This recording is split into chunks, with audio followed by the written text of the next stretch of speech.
너무나도 익숙하고 잘 알고 있는 말씀일 줄 압니다. 특별히 22절, 낮에는 구름 기둥, 밤에는 불 기둥이라는 이 하나님의 말씀이 우리의 삶에 많이 기억됨이 있을 줄 알고 있습니다.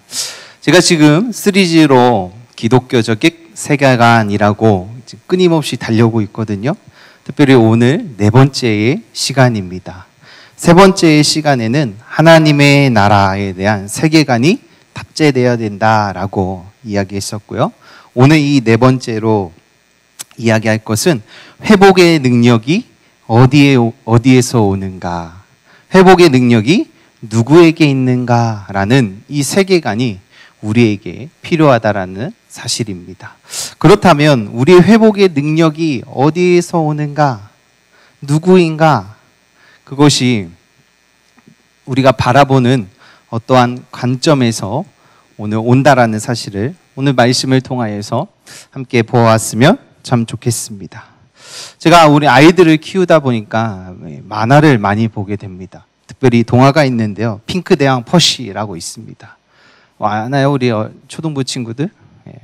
핑크대왕 뭘 것 같아요? 퍼시라는 이름을 가진 퍼시가 핑크를 너무 좋아해요. 모든 세상을 핑크로 만드는 친구입니다. 우리 중고등부 친구들 보면 헬로 키즈 이렇게 해서 도배를 하잖아요.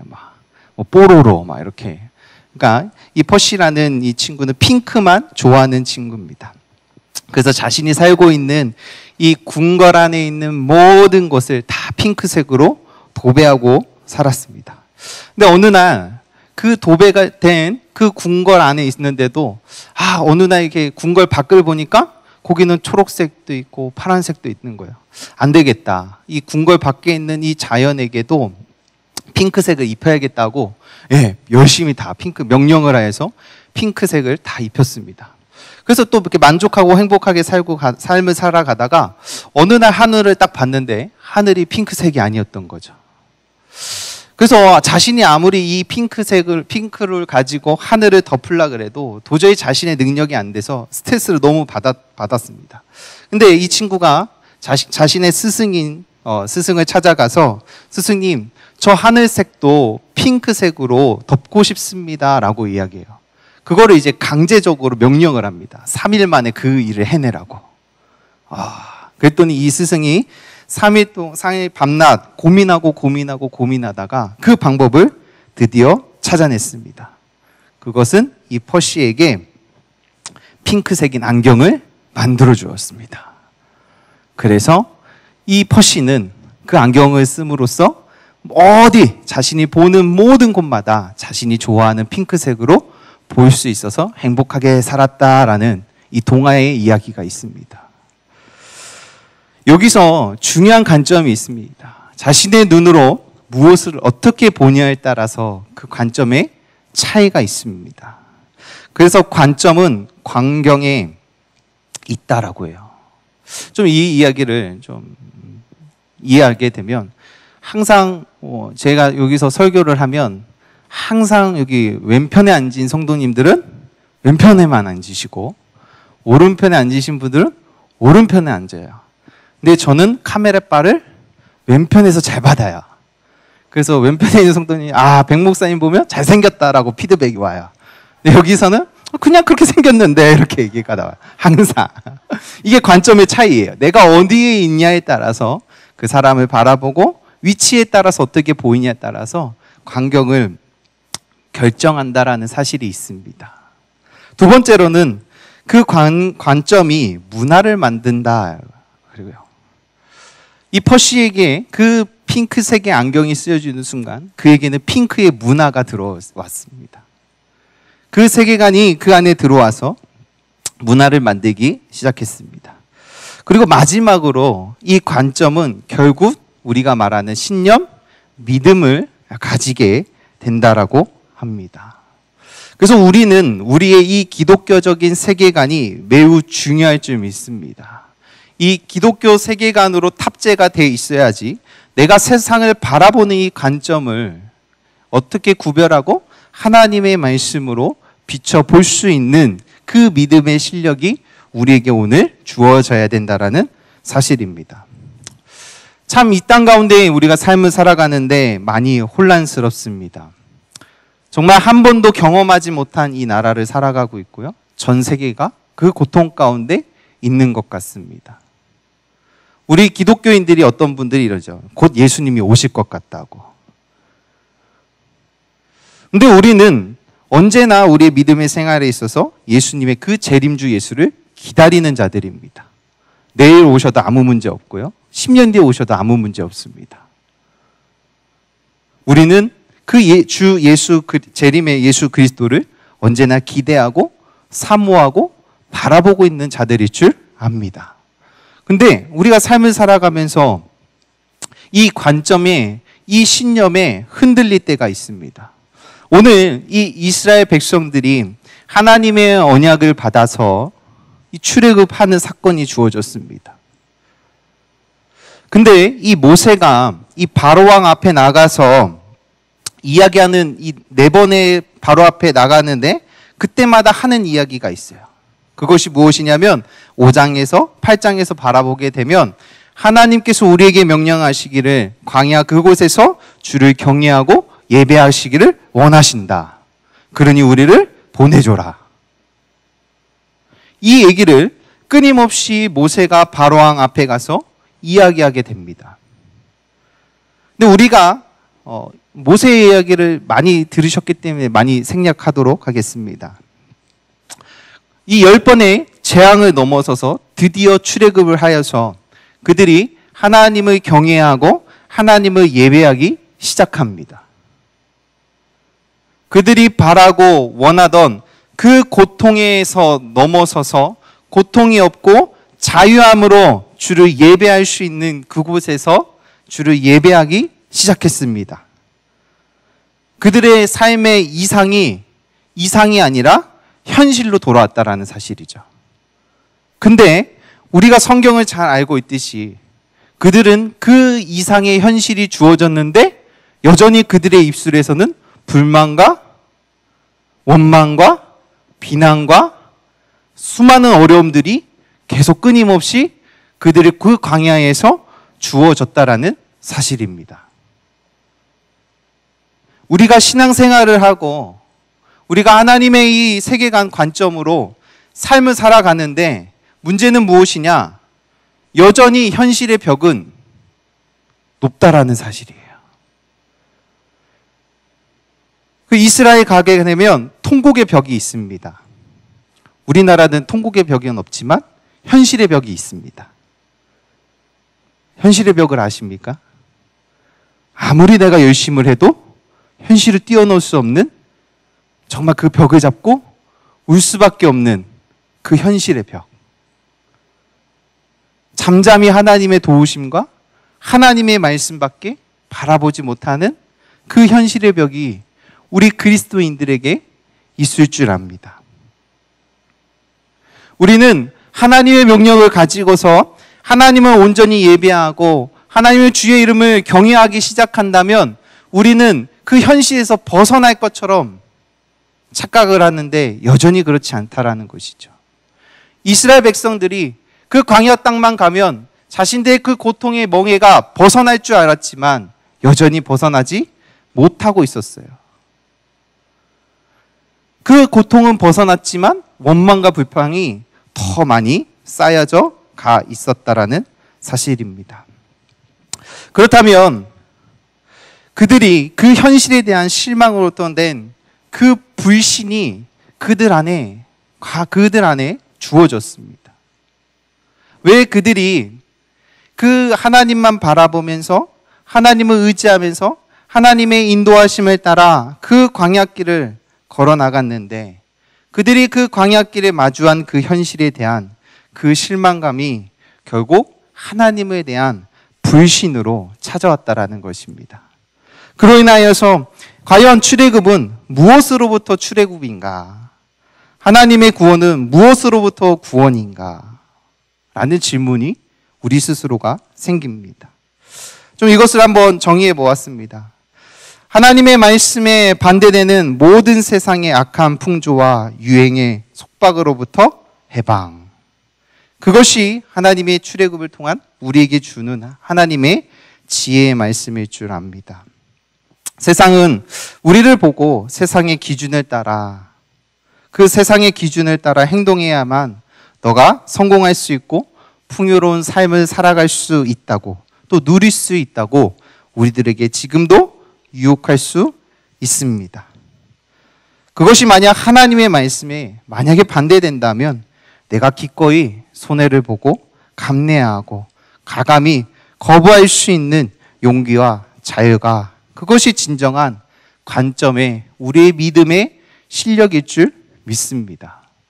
우리는 과연 우리가 하나님의 더 이 땅 가운데 수많은 아픔과 고통이 있어요.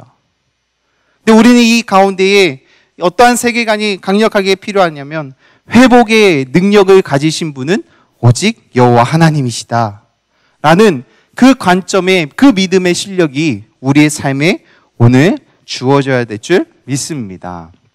출애굽기 우리 14장 우리 11절 12절입니다. 우리 함께 읽도록 하겠습니다. 출애굽기 14장 11절 12절입니다.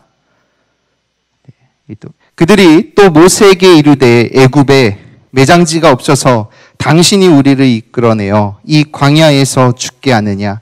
어찌하여 당신이 우리를 애굽에서 이끌어내어 우리에게 이같이 하느냐? 우리가 애굽에서 당신에게 이른 말이 이것이 아니냐? 이르기를 우리를 내버려 두라. 우리가 애굽 사람을 섬길 것이라 하지 아니하느냐?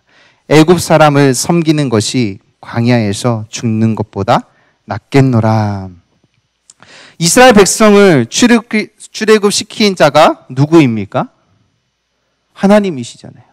근데 오늘 이 14장에 보게 되면 이스라엘 백성들은 모세라고 이야기하고 있어요. 그들의 고통의 소리를 듣고 반응하신 분이 하나님이신데 이 이스라엘 민족은 모세라고 이야기해요. 그러면서 그 모세한 증거가 뭐예요? 당신이라는 표현을 써요. 자신이 이 믿음의 회복의 능력을 가지신, 우리의 이 고통의 문제를 해결해 주실 분이 하나님께 있음을 경험했는데 여전히 우리의 시선은 하나님께 머물지 못하고 눈에 보이는 누군가에게 그 불만과 불평과 불신을 토로하고 있다는 사실입니다. 그러면서 자신의 이 문제를 이야기하잖아요. 내가 여기서 죽는 것보다 오히려 과거로 돌아가서 애굽을 섬기는 것이 훨씬 좋겠다. 이 광야 땅에서 죽는 것이 결코 난 원치 않는다. 이 고백을 합니다. 어느 순간 우리의 삶의 주체가 하나님을 바라보는 관점이 흔들리기 시작하고 사람을 보기 시작하고 사람을 향하여서 바라보고 있다라는 사실입니다. 우리가 좋을 때는 하나님이 주셨어라고 얘기해요. 어떠한 수많은 어려운 문제 가운데에 그 문제가 해결되면 하나님이 하셨다고, 하나님의 은혜를 베푸셨다고 이야기합니다. 근데 잘 안 됐을 때는요. 잘 안 됐을 때는. 그때는 다 사람 탓하기 시작합니다. 그것이 우리가 가지고 있는 인간의 죄성일 줄 압니다. 우리의 회복의 능력, 반드시 하나님께서 회복해 주실 것이고 내 삶을 붙들어서 하나님의 방법으로 하나님이 일하실 거라는 그 회복의 주체가 하나님이라는 그 믿음의 신념이 우리 안에 이 세계관이 이 시대 속에 우리가 필요할 줄 믿습니다. 이 세상이 이렇게 혼돈스럽고 어디로 가야 될지 모르고 방황하고 있는 이 나라와 이 민족, 이 백성들, 이 열방이 우리가 온전히 하나님이 하시면, 하나님의 손에 달려 있으면 하나님께서 친회복해 주실 거라는 그 굳건한 믿음이 있다면 우리는 이 땅 가운데 소망을 두는 것이 아닌 하나님께 시선을 고정하고 하나님을 바라볼 수 있다라는 사실입니다. 근데 이것이 쉬운 것 같지만 매우 쉽지 않습니다. 로마서 8장 28절에 있는 말씀인데요. 이 말씀도 너무나도 유명한 말씀입니다. 우리가 알거니와 하나님을 사랑하는 자, 곧 그의 뜻대로 부르심을 입은 자에게는 모든 것이 협력하여 선을 이루리라 라고 되어 있어요. 우리가 모든 것이 협력하여서 선을 이룬다라고 되어 있는데, 우리가 이 본문을 좀 더 깊이 원어로 보게 되면 모든 것이 하나님께서 협력하여서 하나님께서 선을 이루리라 라고 되어 있어요. 우리나라 성경은 주어가 좀 빠졌습니다. 그래서 이 본문을 아차하면 오해하게 되는데요. 이 협력의 주체가 아차하는 순간 내가 되고요, 선의 주체가 내가 되는 이상한 이해와 해석이 됩니다. 그러나 이 성경은 원어로 우리가 자세히 보게 되면 그 협력의 주체도 하나님이고 선하게 하시는 것도 하나님일 줄 믿습니다. 근데 우리가 이 땅 가운데 삶을 살아가면서 협력의 주체가 자꾸 내가 되려고 하고 선의 주체가 내가 되려고 하는 순간 그 일이, 그 관점이 결국 어그러짐으로 인하여서 오늘 이스라엘 백성들이 넘어지는 모습이 동일하게 우리의 삶 속에 주어진다라는 사실일 줄 압니다. 하나님이 우리에게 가장 큰 그 회복의 확신, 회복의 주체가 오직 여호와 하나님께 있다라는 우리의 이 믿음의 관점이 이 시대 속에 강력하게 필요할 줄 믿습니다. 오늘 이 14장, 출애굽기 14장 13절입니다. 모세가 백성에게 이르되 너희는 두려워하지 말고 가만히 서서 여호와께서 오늘 너희를 위하여 행하시는 구원을 보라라고 되어 있습니다. 우리가 해야 할 일들이 있습니다. 어떤 일인지 아십니까? 그 자리에 있어서 하나님을 바라보며 두려워하지 않고 하나님만 온전히 바라보는 그 믿음의 실력입니다. 세상 사람들이 우리를 조롱합니다. 너가 바라보는 그 믿음의 하나님이 과연 회복의 능력이 있냐고. 우리를 유혹할 수도 있고 조롱할 수도 있고 모욕할 수도 있습니다. 그러나 하나님께서 우리에게 요구되는 것은 네가 서 있는 그 광야 땅 그 위에 두려워하지 말고 가만히 서서 여호와께서 오늘 너희를 위하여 행하시는 그 구원의 역사를 너는 보아라 라고 우리에게 요구되고 있다는 사실이에요. 우리가 그 구원의 역사에 대해서 우리의 수고와 우리의 헌신과 우리의 노력을 요구하지 않습니다.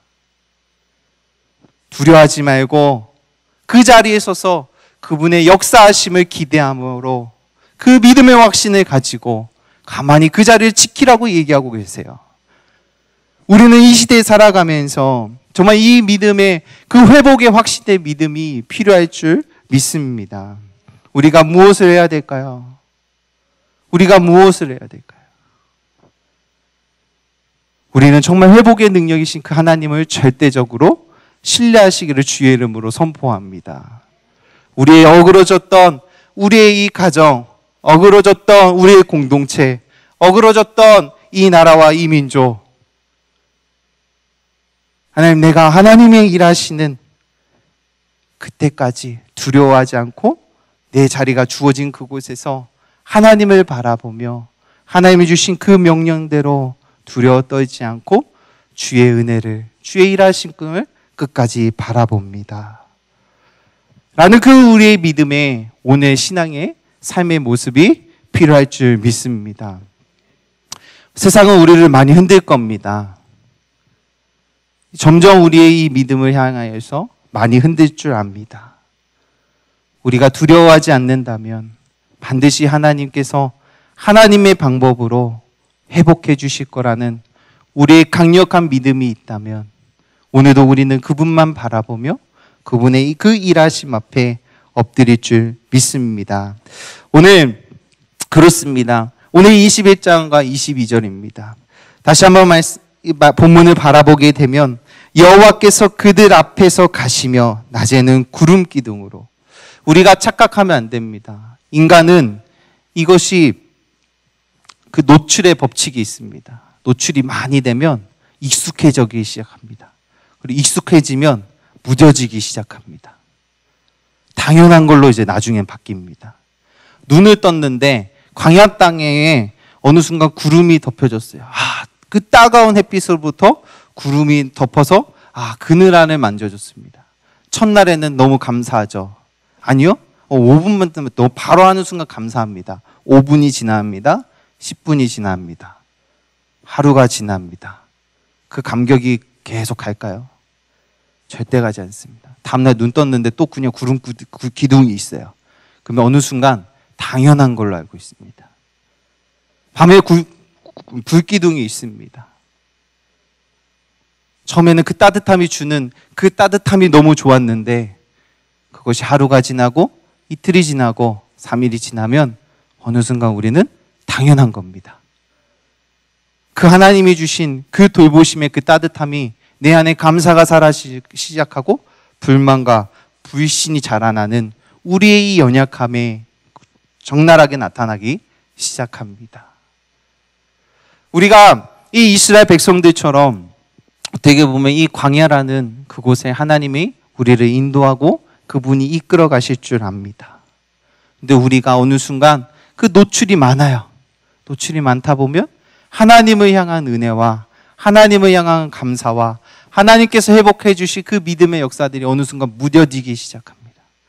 그냥 나와서 예배하고 나와서 찬양하고 나와서 기도하고 그 안에 진정성이 사라지고 감사함이 사라지는 거죠. 하나님의 그 돌보심 앞에 감격이 사라지기 시작합니다. 정말 오늘 이 시간 가운데에 우리가 함께 기도하고 하나님 회복해 주시옵소서. 하나님 묻어졌던 하나님에 대한 이 감격들이 내 삶을 다시 한번 회복시켜 주시고 하나님의 그 선하심과 인도하심과 회복하심이 오직 여호와 하나님께 손에 달려 있음을 고백합니다. 하나님, 이 시간 나를 붙들어 주시고 이 시대 속에서 하나님이 이끌어 가시는 대로 하나님이 일하시는 대로 내가 서 있는 그곳에서 하나님이 행하시는 그 구원의 역사를 보기 원합니다. 우리가 함께 이 시간에 찬송하며 기도하는 시간 가졌으면 좋겠습니다.